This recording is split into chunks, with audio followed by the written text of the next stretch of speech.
1973 e é unha das voces narrativas máis prometedoras da literatura galega segundo a crítica especializada, a pesar de levar aínda pouca produción publicada.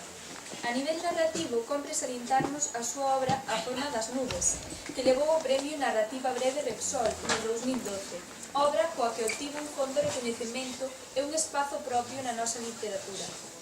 Tamén temos que salientar o seu ensaio Paisaxe e Nación, a creación discursiva do territorio que levou o Premio Ramón Piñeiro de Ensaio no 2007. Tamén relatou O faro escuro, unha novela de intriga e violencia propios do xénero negro.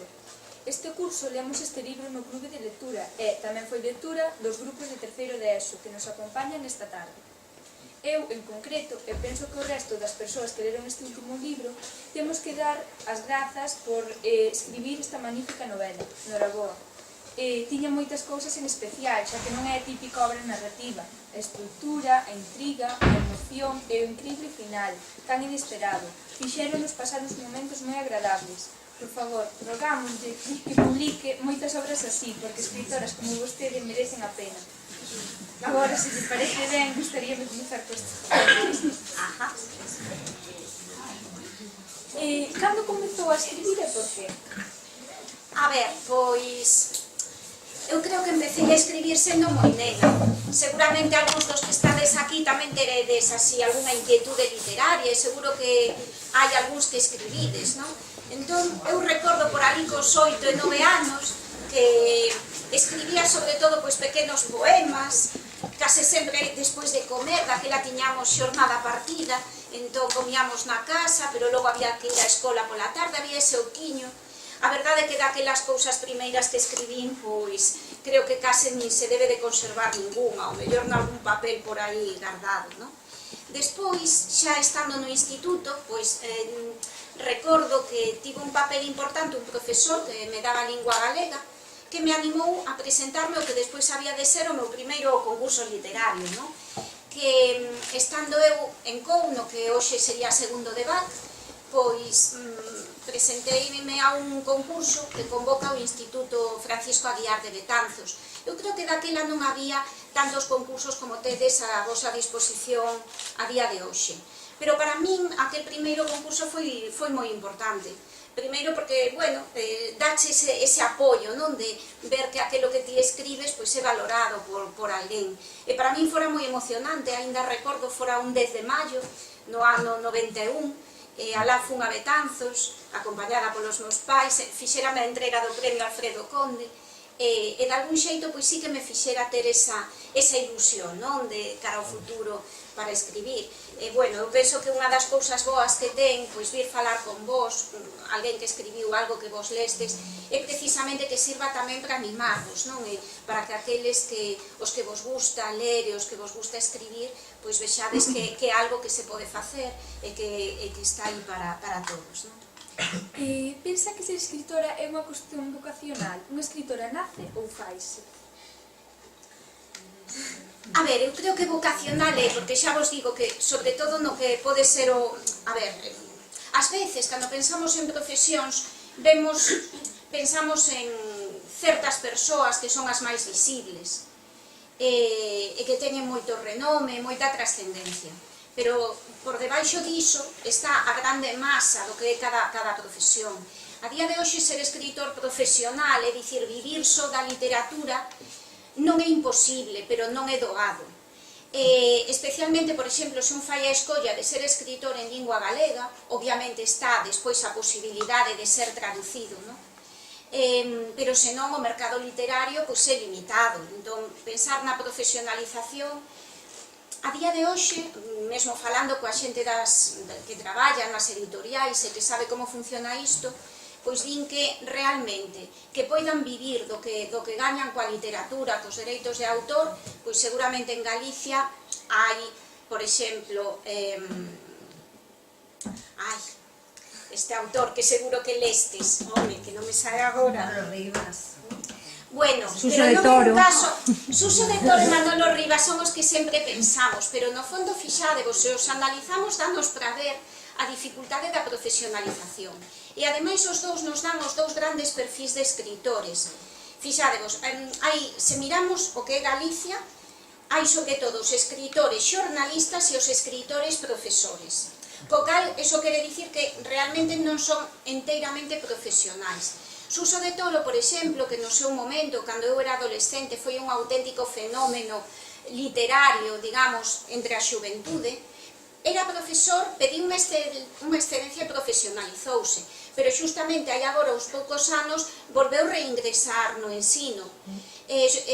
Manolo Rivas, igual llevemos máis un perfil máis profesionalizado, pero xustamente porque ese outro campo de o escritor xornalista, que seguramente gaña máis a través das publicacións periódicas en prensa, en as colaboracións, que directamente por dereitos de autor. Pero bueno, Manolo Rivas evidentemente por volume de edición, pero ás veces, se pensamos, a min os nomes que me dan de xente que a día de hoxe, polo que por un lado foi Domingo Villar con Ollos de Auga, a partir de Ollos de Auga xustamente a novela negra, despois a Praia dos Afogados, da que se fixo a película, foi un fenómeno de traducción. De feito, Domingo Villar chegou a ter o mesmo axente literario que bueno, pois hoxe estou fatal cos nomes, non sei que me pasa. Bueno, que un escritor norteamericano moi famoso, que especialmente famoso porque o citara unha vez Aznar, se convertira case nunha broma, pero que é un magnífico escritor, que está tamén traducido a galego. Ai, Dios mío. Bueno, chegou a ter un axente literario realmente importante, non? Pero realmente a figura do escritor profesional en Galicia non é abundante. Nese sentido, creo que é algo basicamente vocacional, que se fai. Eu creo que case todos os escritores a primeira vocación que teñen é a de lectores. Eu recordo cando gañei ese primeiro premio do que vos falei, recordo o consello que me dera esa tarde Alfredo Conde.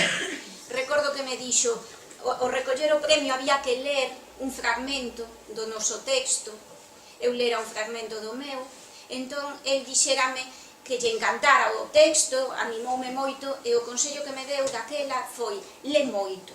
Bueno, entón eu creo que case sempre nace como un gusto especial na lectura, e a partir de aí, pois ese afán de crear ti tamén un texto que sexa máis enteiramente teu aínda que os que podes ler, non? E bueno, así empezou. Para comezar a escribir, seguiches os pasos de algún outro escritor ou escritora referente para vostede?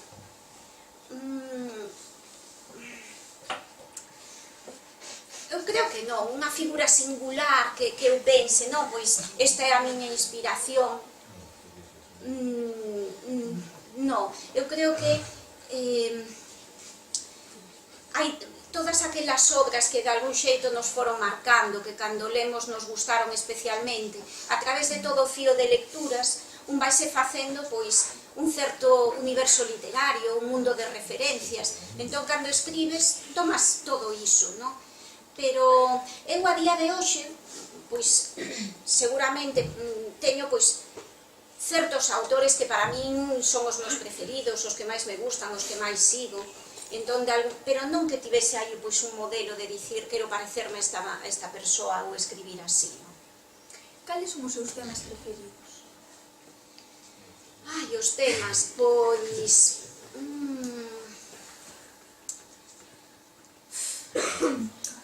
A ver, eso é moi complicado. Mira, se me preguntas temas, eu case vou tirar do fío, non, de falarvos de algún dos autores que a mí me gustan máis, entón, intentar ver por qué, non?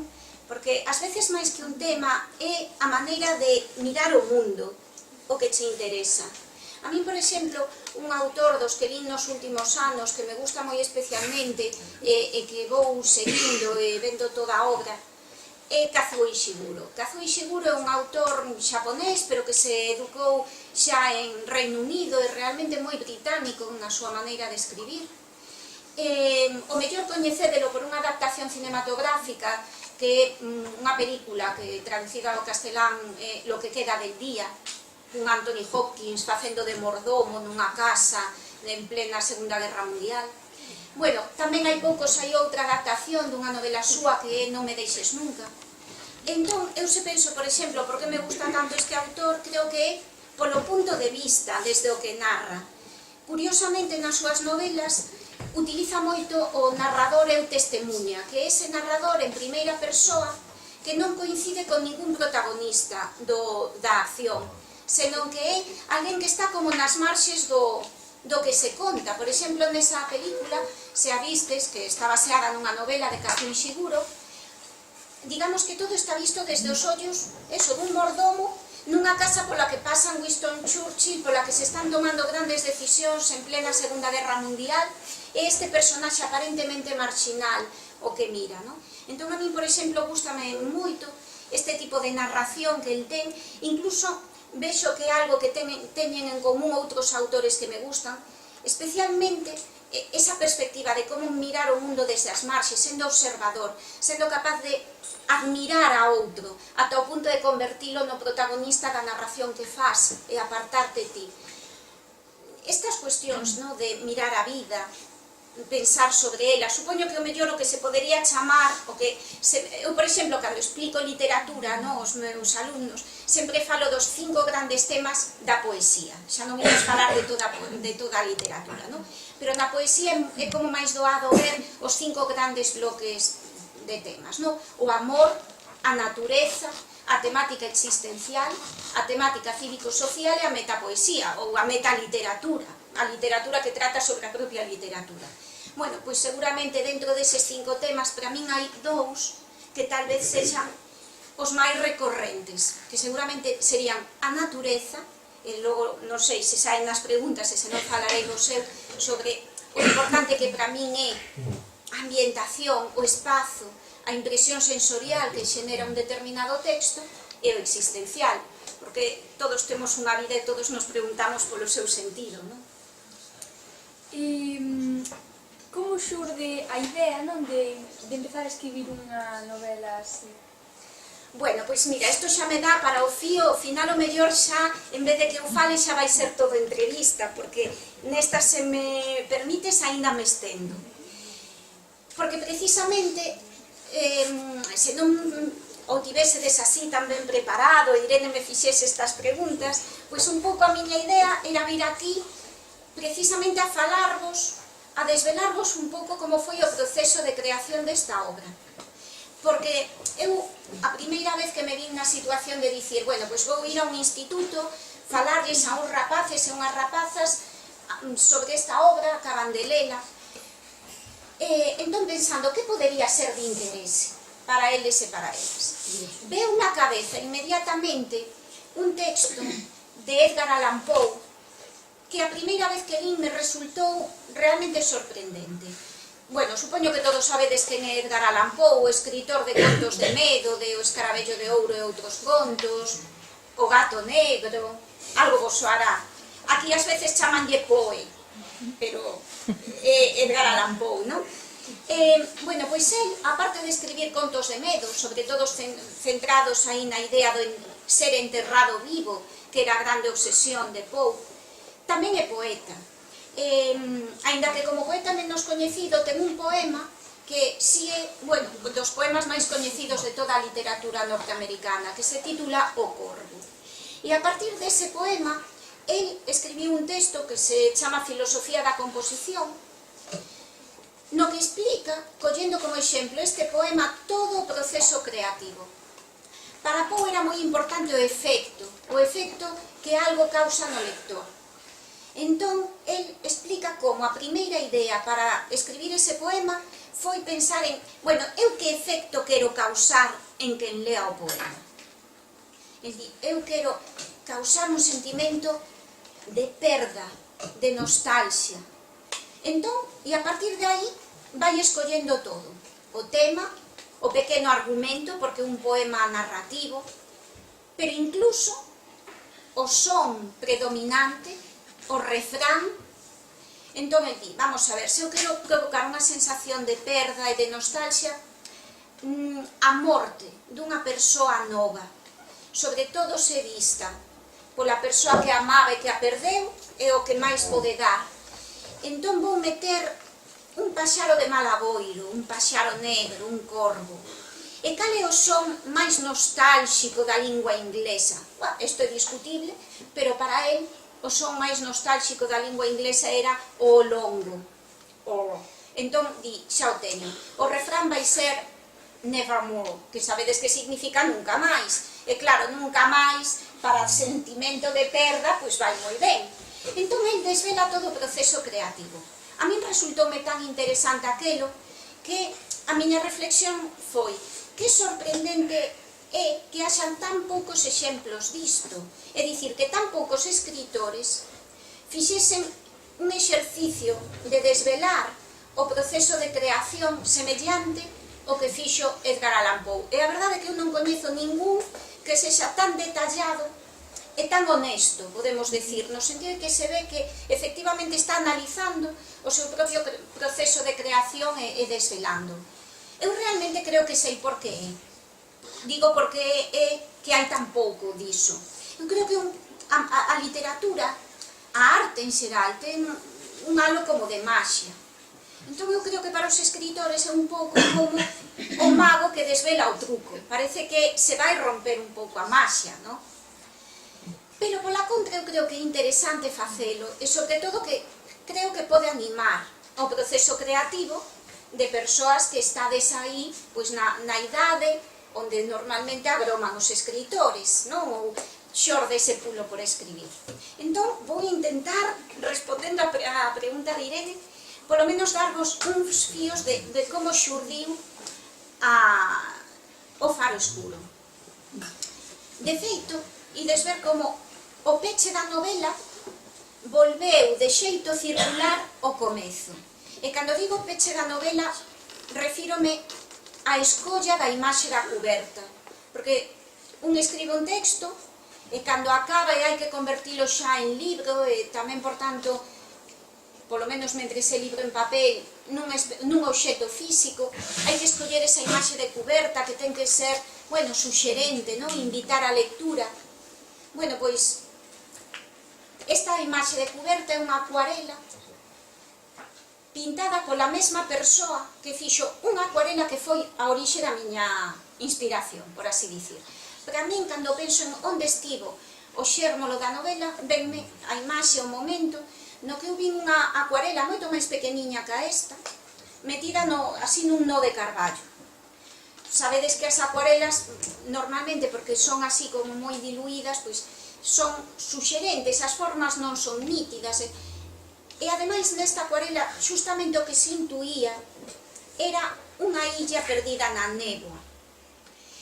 Eu vin aquela acuarela e preguntei, isto quen o pintou? Entón, contáronme que esa acuarela a fixera a fareira da illa de Sálvora. Eu teño que dicirvos que nese momento eu descoñecía inteiramente como é o funcionamento dos faros, nin sabía, en fin, que hai faros que a día de hoxe ainda non están mecanizados, que seguen tendo fareiros e fareiras que viven ali e que acenden o faro cada día. Entón realmente pareceume moi suxestivo, porque o faro de feito é un elemento literario na propia arte, hai un montón de pinturas e cadros de faros, e tamén na literatura. Unha das miñas novelas preferidas é Cara ao faro, de Virginia Woolf. O faro, a illa, xa non vos falo de toda a tradición de novelas de aventuras e piratas, pero mesmo tamén o xénero utópico, cando Tomás Moro quixo imaginar un mundo perfecto, pois situouno nunha illa. A illa é como a grande metáfora do individuo, é como un espazo afastado de todo o tempo e lugar, é como permite crear como un microuniverso afastado do resto do funcionamento social. Entón, se queres poñer uns poucos personaxes, e analizalos máis na súa psicoloxía que na cuestión social, pois a illa é moi suxerente. A cuestión é que para min quedou aí todo ese fío de suxestións, pero, bueno, pois no día a día, ás veces non atopas momento, ia aí flotando na cabeza. E logo ocorreu un feito moi concreto. Eu, a raíz non por esta, senón pola novela anterior, que fora a miña primeira novela, pois convidáranme a ir a un festival que fan en Alemanha, no norte de Alemanha, que se chama Festival Primeira Novela. Entón, estando ali con outros escritores que publicaran unha primeira novela noutros países, acompañárame un editor, que tamén un escritor galego, que quizáis vos soe, que é Francisco Castro, non? Bueno, igual estes Chamádeme Sinbad ou O corazón da Branca de Neve. Veu aquí, non? Moi ben, pois Francisco Castro, estando ali en Quil, lanzoume unha especie de reto de escritor a escritor. El contoume que O corazón da Branca de Neve o presentara el o ano anterior o premio de novela por entregas da Voz de Galicia. Entón díxome, este que é un premio ademais de novela breve e ti moveste aí nese terreo, pois mira, sería unha cousa interesante. Entón a min quedou naquelo na cabeza e de feito cheguei ao hotel e xa nos papéis do propio hotel empecé a deseñar a idea, non? A idea do argumento, bueno, por dicirvos así, o dato máis curioso e concreto, non? Que creo que pode, como anécdota, ese primeiro capítulo no que se produce o accidente aéreo, escribino a bordo do avión que nos traía de Alemanha de volta a Santiago de Compostela, non? E non sei, quizáis vou deixar aí a pregunta, senón ainda vos desvelo máis, pero por non pisar o mellor outras preguntas que veñan. A ver. Xa sabe como vai rematar cando comece a escribir? Non, polo menos ata agora. En calquera das dúas, é que, claro, vos seguro que xa intuídes, e por eso seguramente Irene fai unha pregunta tan pertinente, non? Que ao final é moi importante, claro. O final pode cambiarlle o sentido a todo. O sentido de algo tende a depender do final. Seguro que todos algunha vez lendo un poema vos decatastes de que a clave para entendelo está no último verso. Venme á cabeza ese soneto, non? De Lope, que vai cunha enumeración de estados de ánimo e só no final acaba, eso é amor, quien lo probó lo sabe. Ata aí non sabías a que viña toda esa enumeración. O final define, o final é o que dá sentido. Entón, como o final é moi importante, a verdade é que eu sempre lle dou moitas voltas. E o final tende a chegarme, ou ata agora foi así, en forma así como de epifanía. O sea, que pasas varios días dándolle voltas, un que non te satisfai, que lleves isto no, porque... ata que nun momento dado se che presenta con absoluta claridade. Eso que algúns chamaron como epifanía, ¿no? Como se algo o que estás buscando unha solución, unha resposta, que se resiste, e ao final é como se se revelase, parecese tan sinxelo e tan inevitable. E así foi tamén con... Pasoume na anterior, que ten un final, creo eu, entre abrupto e moi potente, creo, e pasoume nesta. Para min, e vou agora falar dando por feito que todos o lestes, porque claro, un dos problemas das novelas que teñen unha dose de intriga é que se un fala sen que e alguén aínda non a leu, parece que lle destripa, se faz un spoiler destes desagradables, pero parto de que todos a lestes, non? E non todos. Entón, claro, eso dificultame. Bueno, a gran maioría sí que o leu, hai como 8 ou 9 persoas que non. Bueno, pois entón intentarei falar dun xeito bastante enigmático para que uns me entendan e outros non se lles destripe o final. Para min, o final foi fundamental para definir un dos personaxes principais. Eu podía manexar o final de varias maneiras, claro, pero digamos que ese personaxe que nun momento dado, na cima dun outeiro, ten que tomar unha decisión, a decisión que toma, para min, é a clave para dignificar ese personaxe. E de iso para min era importante, porque senón o chego a facer así, para min a novela caería no que se chama maniqueísmo. Sabedes o que é o maniqueísmo? Que estes mundos narrativos nos que os bons son moi bons, os malos son moi malos, está nítidamente deseñado. Eso pasa, por exemplo, na literatura infantil. Collemos os contos para nenos, a fada, a princesa son bons, o ogro, a bruxa son malos, na literatura fantástica en xeral, pensade no Señor dos Anéis. Pero eu non é que teña, a min gustame moito estas narracións, eses xéneros, pero eu aquí quería romper ese maniqueísmo, crear máis zonas de grises. E para a dignidade dun dos personaxes, esa decisión era fundamental. Porque non sei se despois algunha das preguntas me dará pé para dicirvos isto, pero se non contarei volo eu despois, pois para min nesta novela o máis importante, ou o que eu quería como manexar e triangular, era xustamente como tomamos decisións as persoas. Eu supoño os que o lestes que vos dades conta de que hai como 3 momentos que ademais coinciden bastante simétricos dentro da narración, no que hai un personaxe, 3 personaxes diferentes, ás veces cando queres comprender algo hai como que triangulalo. 3 personaxes diferentes que toman unha decisión de vida ou morte con implicacións morais a veces moi fortes, con moi pouco tempo para decidir. E iso para min era como o motor da narración, non? No Faro Escuro, non? En cada capítulo fala un personaxe. Nós nunca leéramos un libro con estas características. Como se ocurriu? Bueno, realmente, isto de ir xogando coas perspectivas, no 20 xa se fixo moito. A ver, se nos imos as novelas do 19, o normal é que haxa así como un narrador, que é unha especie de deus que está por encima do mundo narrado e que move os fíos. Cada época tende a ter un predominio dunha forma de narrar. Por exemplo, no romanticismo, na primeira metade do 19, domina case absolutamente o narrador en primeira persoa. Por que? Home, pois porque os románticos lles interesaba sobre todo o individuo e as emocións.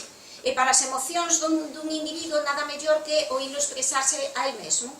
Entón, pois Werther fala do seu amor por Lotte en primeira persoa, ou mesmo Frankenstein, que é outra novela romántica moi importante, vai xogando co narrador, poñendo 3 narradores diferentes, pero sempre un narrador en primeira persoa.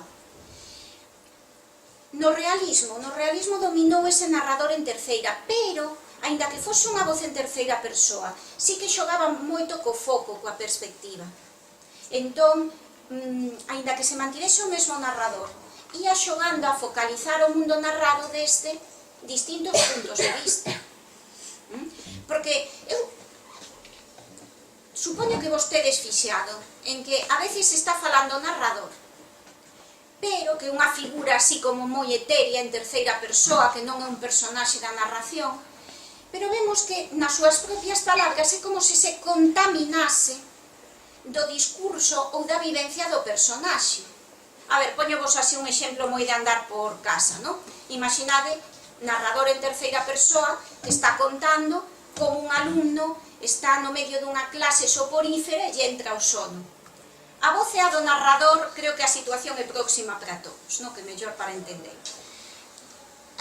O narrador está en terceira persoa, non?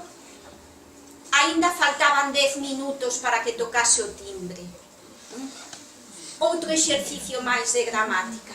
Atacando tería que aguantalo. Vedes que non lle cede a palabra, non é o personaxe en estilo directo, sigue sendo narrador, pero no fondo está contaminado mesmo esa interrogación, que pesadez, ou esa exclamación. E despois aínda habería outra clase de bioloxía, tal. Entón, independentemente do tipo de narrador que escollamos, podemos adoptar a perspectiva sobre o narrado dun dos personaxes. E xogar a mover o foco é moi interesante, porque nos permite, por exemplo, nun capítulo ver o mundo, ver as cousas desde o punto de vista dun, e noutro xirar, e ver a ese personaxe, o que acabamos de ver como desde dentro das súas vivencias, velo tal como é percibido por outros, non? Como nos gustaría ter eso na vida real, verdade? Na vida real, cada un de nós está pechado na súa propia e única perspectiva. Que interesante sería poder mover o foco, verdade? Vernos a nos mesmos, por exemplo, eu agora meterme na cabeza dun e dunha de vos e poder verme a min, escoitarme, realmente dislocarme do que eu son aquí falando.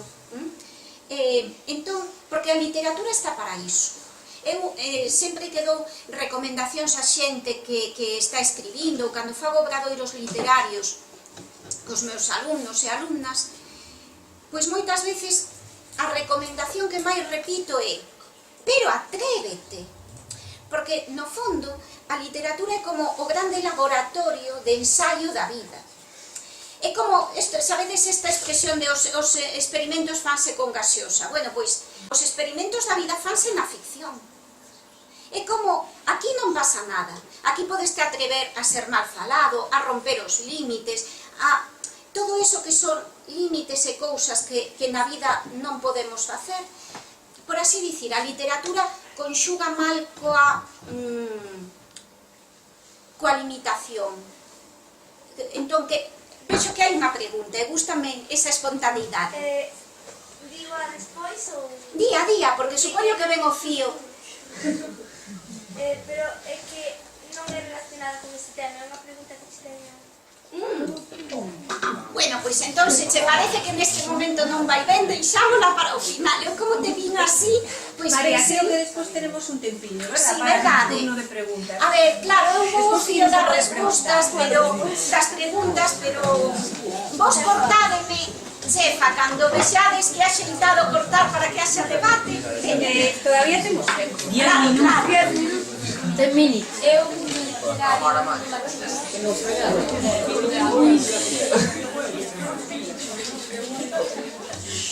A ver, mirade que esta pregunta, pero claro, se só temos 10 minutos, e se vos tedes preguntas... para entrevista, vale. Bueno, porque agora Irene faime unha pregunta que é moi interesante. Pregúntame se o mundo literario un mundo machista. A ver, é unha pregunta moi difícil de contestar, porque que é mundo literario? Podense entender varias cousas por iso, non? Bueno, intentando responder así as varias liñas que iso abre sen estenderme demasiado. Mirade, realmente a figura da muller escritora, curiosamente, moi recente. Con moi escasas excepcións, ou seja, se nos imos á antigüidade grega, temos unha grande poetisa no século VII a.C., que é Safo de Lesbos, e despois prácticamente contanse cos dedos da man ata chegar ao século XIX. Históricamente, por tanto, o mundo literario, como todo o que tiña que ver coa cultura, coa produción, con todo, era machista, claro está. Para empezar, porque as mulleres non tiñan acceso á formación, á cultura, polo tanto, malamente podían escribir. No século XIX empezaron a escribir, pero non era doado facelo. Rosalía de Castro ten un texto moi interesante, moi breve, que se titula Literatas, Carta a Eduarda, onde ela conta todas as implicacións negativas de ser muller escritora, como era eso visto no momento e que prezo había que pagar. Algo que a día de hoxe nos parece lonxano, pero que prácticamente hai un século diso, non? Claro, os grandes avances do 20, e aí temos grandes escritoras que foron figuras clave no feminismo tamén, como Virginia Woolf ou Simone de Beauvoir, afortunadamente avanzamos moito. Creo que hoxe en día xa non temos que pagar os grandes prezos de ser escritora dos que Rosalía falaba no 19. Que siga sendo un mundo machista, seguramente siga habendo. Pensade nunha cousa, un dato tamén interesante, como moitas escritoras do século XIX optaron por ocultar a súa identidade feminina baixo pseudónimos masculinos. George Eliot era muller, George Sand era muller, as irmás Bronte, as tres, empezaron asinando con pseudónimo masculino tamén. Fernán Caballero, Cecilia Gonfaber en España, moitísimas. Por que? Porque era conveniente ocultar esa dimensión feminina, mesmo para que as súas obras fosen lidas sen prexuizos. Despois, se o mundo literario é machista, ten tamén outra maneira de enfocarse esta pregunta, non sobre se as propias ficcións e narracións, na medida en a produción artística reflicte a sociedade ao mesmo tempo que tamén a modula e a cambia. Entón, unha das vías importantes do feminismo xustamente foi estudar as imaxes de mulleres e de homes na literatura, os papéis que se lle atribúen. As ficcións, sexan ficcións literarias, sexan series de televisión, sexan videoxogos, tamén conforman o que nos entendemos por ser home, ser muller. Entón, están metidos nesa dinámica tamén de ir configurando o que cada sociedade entende. Inevitablemente, posto que as nosas sociedades, a pesar de ter avanzado moito, aínda non acabaron unha igualdade, pois sigue habendo un sesgo distinto do que é ser home, ser muller nunha ficción. Para min, nas miñas obras, pois, hai moitos personaxes femininos, non? E interésame moito, pois, o tratamento disso. Cree que hai diferenzas entre homes e mulleres a hora de conseguir publicar un libro? Bueno, hai que dicir, por exemplo, que un dos campos importantes, unha das vías moi importantes para conseguir publicar é a través de premios. E os premios teñen a enorme vantaxe de que funcionan a través do sistema de Plica, que seguro que xa coñecedes, e seguro que algúns de vos xa participastes en concursos usando o sistema de Plica. Sobre isto hai mesmo investigacións moi significativas. Nas probas, fixadevos que vou a unha arte moi diferente que a da música, nas probas fixeronse estudos comparativos entre probas para acceso a agrupacións filarmónicas, bandas, etc. Se as probas se facían cun telón de por medio que impedía ver o sexo da persoa que estaba tocando, había un número de seleccionadas significativamente superior ou daqueles casos nos que se vía o sexo da persoa que tocaba, o cal revela que aínda sigue incidindo esa cuestión. Pero é certo que a cuestión de presentarse a un premio baixo o sistema de Plica oculta, é como ese velo para as probas musicais, oculta a identidade da persoa que se presenta, e iso permite unha igualación moi forte. De feito, a día de hoxe, sabedes por datos estatísticos que as mulleres leen máis, e iso vai damando o feito de que tamén, eu creo que a grande eclosión nos últimos anos é de escritoras, máis que de escritores.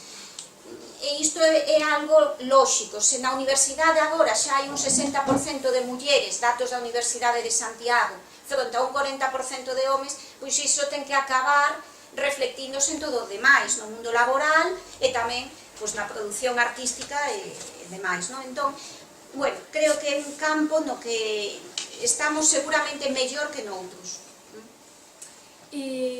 Na última sería que lle recomendaría principalmente a rapazas e rapaces que queiran comezar a escribir? Bueno, pois hai varias cousas. A primeira, este mesmo consello que me deu a min Alfredo Conde, non? E que hoxe vos transmito eu a vos, a idea de ler. Un lector faise tamén a través das lecturas. Seguramente, e ademais estades nos anos clave para ter esa avidez lectora, que despois tamén vos dá referentes, que vos dá habilidade no uso da lingua, que enriquece o mundo, porque un escritor aliméntase de moitas cousas, aliméntase da vida, claro está, pero tamén das lecturas. Nin unha en exceso nin a outra. A min, por exemplo, un grande escritor como é Borges, teño que recoñecer que non me acaba de gustar porque me resulta un escritor frío, un escritor excesivamente intelectual, demasiado apartado da vida. Pero, ao mesmo tempo, a ausencia de referentes ou de riqueza lingüística tampouco vai permitir que floreza un escritor ou unha escritora. Entón, ler para min é o primeiro consello. E logo, tamén, claro está, escribir, porque a partir das lecturas e co acto de escribir un vai buscando esa voz, aquilo que lle interesa, como funciona e como non. Ás veces gustan nos escritores que van ser moi diferentes do que nos producimos, pero cando nos sentamos e nos poñemos a escribir, imos vendo cal é a nosa personalidade como escritores. E, por suposto, utilizade os premios, porque eu creo que animan moito, ás veces obrigan a poñer prazos, a facer, porque senón de outro xeito pois quedan aí moitas cousas, cíos abertos, pero que un non acaba de concretar. E afortunadamente a día de hoxe hai moitísimos concursos escolares, prácticamente para todas as idades. Eu acabo de estar hai unha semana nun xurado literario, o do concurso do Concello de Ames, e a verdade é que había 150 obras presentadas, non? Eso, bueno, manifesta que hai dinamismo, que hai moitísima xente que escribe, e logo, evidentemente, non hai que desanimarse, pero, desde logo, eu aproveitaría, incluso por esa ilusión que dá o feito de esperar e ver que ocorre, non? Despois, consellos, bueno, hai moitos consellos concretos, sobre todo, eu intentaría, vendo os erros que tenden a cometer, bueno, visto desde a miña perspectiva, non? Os alumnos e alumnas cos que eu traballo, un dos máis importantes é que ás veces queren deixalo todo excesivamente claro, queren pechar todo. E logo é moi curioso, algo que eu observo, é que non sempre o talento literario vai da man da brillanteza académica. E sabedes por qué? Porque os vos alumnos, os que sacan moi boas notas, ás veces atrévense pouco. Isto que eu vos dicía antes respecto a que coa literatura hai que atreverse. Por así dicir, a contención, o medo, a inhibición non funcionan ben na creación literaria. Hai que pecar de atrevemento excesivo e logo reducir e non quedarse tímido. Ou por así dicir, por exemplo, os textos que intentan ser moi moralizantes, moi políticamente correctos, que acaban cunha especie de idea de bondade universal, non funcionan literariamente. Son como demasiado predicibles. Entón, ás veces, curiosamente, ese punto de rebeldía e subversión que teñen algúns funciona moi ben literariamente. Entón, digamos que esa idea de que hai que atreverse, aquilo que ás veces na vida temos que reprimir máis, a literatura é o campo de deixalo sair. Permíteme que volva a insistir, pero moitísimas grazas por pasar esta boa hora e por achegarte ata aquí, non? Para ensinarnos e así nós poder aprender de vostede.